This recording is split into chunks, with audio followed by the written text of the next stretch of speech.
Hi everyone, welcome back to another video. ഇന്നൊരു ദാൽ റെസിപ്പിയാണ് ചെയ്യുന്നത്.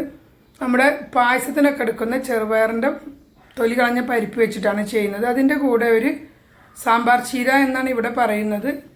മറ്റിടങ്ങളിൽ ഇനി എന്താണെന്ന് എനിക്കറിയില്ല, എന്താണ് ഇതിൻ്റെ പേരെന്നറിയില്ല. ഏതായാലും തൊടിയിലൊക്കെ ഇഷ്ടം പോലെ വളർന്നു നിൽക്കുന്ന ഒരു സാധനമാണിത്.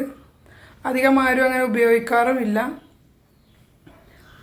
എന്തെങ്കിലുമൊക്കെ കറിയുടെ കൂടെ കുറച്ചൊക്കെ ഉപയോഗിച്ചെങ്കിലുള്ളൂ. ഏതായാലും അത് വെച്ചിട്ട് നല്ലൊരു റെസിപ്പിയാണ്. നെയ്ച്ചോറിൻ്റെ കൂടെയും ചപ്പാത്തിയുടെ കൂടെയൊക്കെ ഉപയോഗിക്കാൻ പറ്റിയൊരു റെസിപ്പിയാണ്.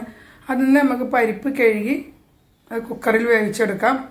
അത് വേവുന്ന സമയം കൊണ്ട് നമുക്കതിനുള്ള മസാല തയ്യാറാക്കാം. ഒരു കടായി സ്റ്റൗവിൽ വെച്ച് ചൂടായതിന് ശേഷം അതിലേക്ക് നെയ്യ് ചേർക്കുക. ഒരു സ്പൂണോ ചേർത്താലും മതി, 1-2 സ്പൂൺ ചേർക്കാം. അതിലേക്ക് ഇനി ചെറിയ ജീരകം ഇട്ടൊന്ന് മൂപ്പിച്ചെടുക്കാം. ചെറിയ ജീരകം നന്നായിട്ട് മൂത്തതിന് ശേഷം ഇതിലേക്ക് വെളുത്തുള്ളി ചേർത്ത് കൊടുക്കാം. വെളുത്തുള്ളിയും ചേർത്ത് നന്നായിട്ടൊന്ന് വഴറ്റി മൂപ്പിച്ചെടുക്കാം. അതിന് ശേഷം അതിലേക്ക് ഒരു സവാള ചെറുതായി കട്ട് ചെയ്തതാണിത്, അതൊന്ന് ചേർത്ത് വഴറ്റി കൊടുക്കാം. ഇതിപ്പോൾ ഞാൻ ഇല ചേർത്തുണ്ടാക്കുന്നതായതുകൊണ്ടാണ്, ഇല്ലെങ്കിൽ ഇതിലേക്ക് ഗരം മസാലയും ചേർക്കും. ഇനി ഇതിലേക്ക് പച്ചമുളക് ചേർക്കാം. പച്ചമുളക് ചേർത്തൊന്ന് വഴന്നതിന് ശേഷം നമുക്ക് തക്കാളിയും കൂടെ ചേർത്ത് കൊടുക്കാം. തക്കാളി നന്നായിട്ടൊന്ന് വഴറ്റിയെടുക്കാം. തക്കാളി നന്നായി ഒന്ന് വഴന്ന് വരണം.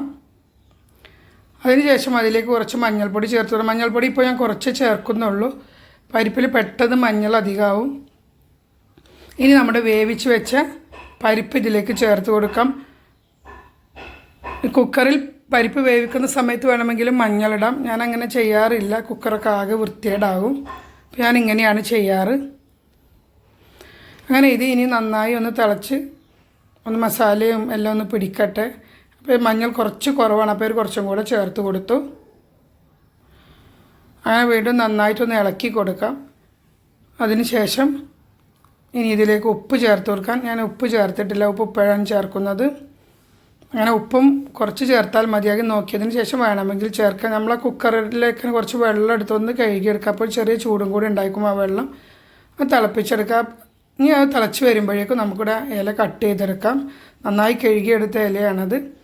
അങ്ങനെ നമ്മളെ പരിപ്പ് നന്നായി തിളച്ചിട്ടുണ്ട്. ഇല ചെറുതായി കട്ട് ചെയ്തെടുത്ത് ഇനി അതിൽ ചേർത്ത് കണ്ടൊന്ന് നന്നായിട്ടൊന്ന് തിളപ്പിക്കാം.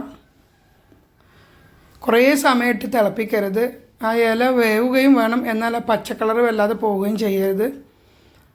അപ്പോഴാണ് കാണാൻ ഭംഗിയാണ്, അതുപോലെ തന്നെ ടേസ്റ്റും അങ്ങനെയാണ്. നന്നായിട്ട് ഇല വെന്ത് കഴിഞ്ഞാൽ ഇത്രയും ടേസ്റ്റ് ഉണ്ടാവില്ല.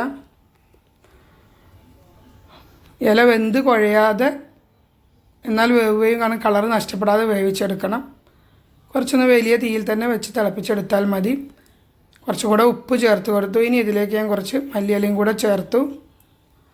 നന്നായിട്ടൊന്ന് തിളക്കട്ടെ. ഇനി ഇതിൻ്റെ മുകളിലായി നമുക്ക് ഒരു സ്പൂൺ കൂടെ നെയ്യ് ചേർത്ത് കൊടുക്കാം. ആ നെയ്യിൻ്റെ ആ ഒരു ഫ്ലേവറിലാണ് നമ്മുടെ ഈ പരിപ്പ് കറി ഉണ്ടാവേണ്ടത്. എണ്ണ ചേർക്കരുത്, സൺഫ്ലവർ ഓയിലോ വെളിച്ചെണ്ണയൊന്നും ചേരില്ല. അങ്ങനെ നമ്മുടെ പരിപ്പ് കറി വെന്തു. ഇതിപ്പോൾ ഇല ഇട്ടത് കൊണ്ട് മാത്രമാണ് ഞാൻ ഗരം മസാല ചേർക്കാതിരുന്നത്. വെറുതെ പരിപ്പ് വെക്കുകയാണെങ്കിൽ ഇതിലേക്ക് ഗരം മസാല മൂപ്പിച്ചിട്ടാണ് ചേർക്കുക. ഇനി ഇതിലേക്ക് നമുക്ക് കുറച്ച് ക്രീമും ചേർത്ത് കൊടുക്കാം. കഴിക്കുന്ന സമയത്ത് ഈ ക്രീം നന്നായിട്ടൊന്ന് മിക്സ് ചെയ്തിട്ട് എടുത്ത് കഴിച്ചാൽ മതി. ചപ്പാത്തിക്കും നെയ്ച്ചോറിനും നല്ല കോമ്പിനേഷനായൊരു കറിയാണിത്.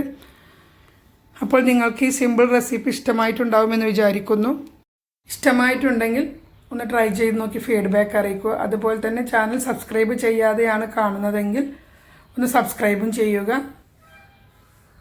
അതുപോലെ ബെല്ലൈക്കണും ഒന്ന് എനേബിൾ ചെയ്യുക. എങ്കിലും ഞാനിടുന്ന പുതിയ റെസിപ്പികളുടെ നോട്ടിഫിക്കേഷൻ നിങ്ങൾക്ക് ലഭിക്കുകയുള്ളൂ. നിങ്ങൾക്ക് ഇഷ്ടമായിട്ടുണ്ടെങ്കിൽ നിങ്ങളുടെ ഫ്രണ്ട്സിനൊക്കെ ഒന്ന് ഷെയർ ചെയ്ത് കൊടുക്കുക. Thanks for watching.